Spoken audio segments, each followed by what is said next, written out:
Hi everyone, welcome back. UPSC का 2023 का prelims का पेपर ख़त्म हो चुका है। 28 तारीख को था। इस बार पहली बार ऐसा हो रहा है कि हमें जो पेपर 2 है, मतलब सी सैट का जो पेपर है, उसके बारे में बात करने की ज़रूरत पड़ रही है। जिन्होंने पेपर दिया है उन्हें तो आइडिया है ही ऑलरेडी पेपर के बारे में। जिन्होंने नहीं दिया है वो एक बार इस पेपर को डाउनलोड कर लेना, यूपीएससी की वेबसाइट पर है, और एक बार पेपर को देख लेना।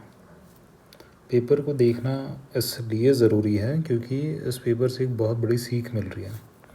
सीख ये है कि 2022 तक, मतलब लास्ट ईयर तक क्या होता था, अगर आप सी सैट में मतलब एकदम नॉर्मल तैयारी करके भी चले जाओ, या फिर आप अगर इंजीनियर हो, आपकी लैंग्वेज अगर अच्छी है, आपने पूरे साल अगर तैयारी भी नहीं की है and you are just decent in language and maths and quant, तो भी आपका पेपर आराम से निकल जाता था, कोई दिक्कत नहीं होती थी। ये जो 2023 का पेपर है, इसमें ऐसा हो गया है कि अब जो पेपर में जो सवाल आ रहा है, स्पेसिफिकली मैं यहाँ पे क्वांट और रीजनिंग की बात कर रहा हूँ, ये जो सवाल आ रहे हैं ये काफ़ी ट्रिकी है।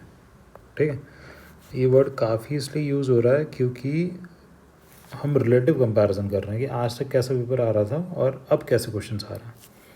अब तक ऐसे क्वेश्चंस आते थे कि सपोज़ कर लो कोई एक एक्स है, एक्स का 75% अगर 300 है तो एक्स की वैल्यू कितनी होगी। ठीक है, ऐसे सवाल होते थे मैथ्स में जो आप सीधे सीधे निकाल सकते थे।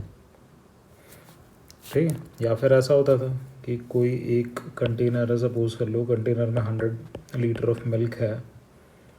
ठीक है, 100 लीटर मिल्क है और 300 लीटर वाटर है। अब इसमें अगर आप सपोज़ कर लो कि 100 लीटर वाटर और ऐड कर दिया तो फिर मिल्क और वाटर का रेशो क्या होगा। ठीक है, इस लेवल के क्वेश्चन थे। अब इस पेपर में अगर आप क्वेश्चंस देखोगे तो इस पेपर में आसान क्वेश्चंस को ढूंढना थोड़ा सा मुश्किल है क्योंकि आसान क्वेश्चंस बहुत कम है। फॉर एग्ज़ाम्पल जैसे कि 14th ही ले लो।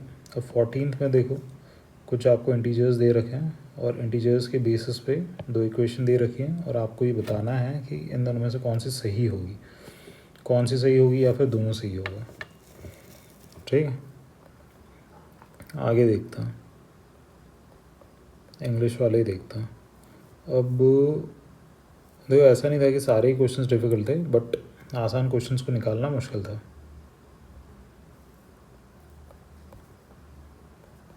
आगे चलता हूँ, देखता रहता हूँ, स्किम करता है थोड़ा क्वेश्चंस को। जैसे कि सपोज़ करो 38 हो गया। अब 38 क्या है, ये भी ब्लड रिलेशन टाइप का क्वेश्चन है? नहीं, ये एज वाला क्वेश्चन है। A is older than B, C and D are of the same age, E is the youngest, F is younger than D, F is older than A. How many statements given above are required to determine the oldest person. Oldest person निकालने के लिए इसमें से कितनी statement सही होनी चाहिए। अब देखो यहाँ पे भी ओनली 2, ओनली 3, ये जो GS1 में इन्होंने फॉलो किया ना, ये सेम पैटर्न यहाँ पे फॉलो करना शुरू कर दिया। तो बात ये थी कि इन क्वेश्चंस को सॉल्व करने के लिए टाइम भी ज़्यादा लग रहा था और क्वेश्चंस डिफ़िकल्ट थे, क्वेश्चंस को हिलाना मुश्किल था। मोस्टली जो क्वेश्चंस आए हैं वो नंबर सिस्टम से आए हैं, परमुटेशन कॉम्बिनेशन से आए हैं, प्रॉबिलिटी के थोड़े से क्वेश्चंस हैं। तो इसीलिए ये पेपर ओवरऑल जो हम कहते हैं ना कि C SAT is just qualifying, आपको 66.67 चाहिए। अब इस पेपर में ये सिर्फ जो 66.67 है, ये भी लाना बहुत लोगों के लिए मुश्किल हो रहा है। इवन मतलब candidates who are having decent numbers in paper 1, जिनके 90+ है, 100+ है, उनके लिए भी इस पेपर को क्रॉस करना थोड़ा सा मुश्किल हो रहा है। तो मुश्किल इसलिए हो रहा है क्योंकि पिछले साल तक का जो प्रेसिडेंट था वो ये था कि आप नॉर्मली, मतलब पेपर भी नॉर्मल आता, थोड़ा सा क्वांट कर लो, थोड़ा सा रीजनिंग कर लो, थोड़ा सा इंग्लिश कर लो, निकल जाएगा। अब इस पेपर में ऐसा हो गया कि क्वांट और इंग्लिश तो, क्वांट और रीजनिंग तो हिल नहीं रहा। ठीक है, तो आपको अब ये जो कॉम्प्रिहेंशन है इनके भरोसे जाना पड़ेगा। अब क्या होता है कि ये जो सी सैट के जो कॉम्प्रिहेंशन आ रहे हैं ना, ये इतने भी सीधे नहीं आते। मतलब थोड़ी अगर आपकी प्रैक्टिस हो तो ठीक है, आपके लिए डिफ़िकल्ट नहीं है। अदरवाइज़ इनमें से एक्चुअल कंक्लूजन निकालना मतलब इतना भी आसान नहीं होता। ठीक है, अगर आपकी लैंग्वेज अच्छी है, लैंग्वेज में कोई दिक्कत नहीं है, तो फिर हो जाएंगे। बट फिर फॉर एग्जांपल सपोज कर लो कि अगर 30 पैसेजेस आ रहे हैं तो 30 में से आप श्योरिटी के साथ शायद 25 में ही भूल पाओगे कि आपके आंसर सही होने वाला है। क्योंकि क्या होता है कि यूपीएससी की जो आंसर कीज़ है और कोचिंग इंस्टीट्यूट्स की जो आंसर कीज़ है उसमें भी आपको डिफरेंस नज़र आता है, क्योंकि इनके जो आंसर्स होते हैं that is based on the description of UPSC. Answers भी सब्जेक्टिव है, मतलब answer is subjective to the description of UPSC. तो कीज़ में वेरिएशन आ जाता है, यूपीएससी का इंटरप्रिटेशन क्या है, कोचिंग का इंटरप्रिटेशन क्या है, जो भी है। तो सीधा सीधा सार ये है कि अब अगर अगले साल से अगर यूपीएससी की परीक्षा देनी है तो भैया पहले ये देख लो कि सी सैट का जो इस साल का पेपर है ये आप सॉल्व कर सकते हो या नहीं कर सकते, आप किस लेवल पे हो। अगर इस लेवल का पेपर अगर आप सॉल्व नहीं कर सकते तो आपको बैठ के सी सैट की तैयारी करनी पड़ेगी, ठीक है। अदरवाइज़ अगर सी सैट को छोड़ दिया तो फिर हालत बुरी हो जाएगी। सिर्फ जीएस पढ़ के घंटा कुछ नहीं होने वाला इस एग्ज़ाम में, ठीक है। तो ये बताना ज़रूरी था, ये इसलिए भी ज़रूरी था क्योंकि इस प्री के पहले पिछले साल तक के कुछ क्वेश्चन हमने बैठ के यहाँ पे सॉल्व भी किए थे, रीजनिंग वाले, क्वांट वाले। तो उनका जो लेवल था और इस बार जो क्वेश्चंस आए हैं इनके लेवल में थोड़ा सा ज़मीन और आसमान का फ़र्क है। तो इतना ज़्यादा मतलब फ़र्क अब क्या होता है कि बच्चे जो एग्ज़ाम दे रहे हैं ये प्रीवियस ईयर्स तक के जिस टाइप के क्वेश्चंस आ रहे हैं उसी को एज ए प्रेसिडेंस लेके चलते हैं कि वैसा ही पेपर आएगा। अब अगर पेपर ड्रास्टिकली डिफरेंट है तो दिक्कत हो जाती है।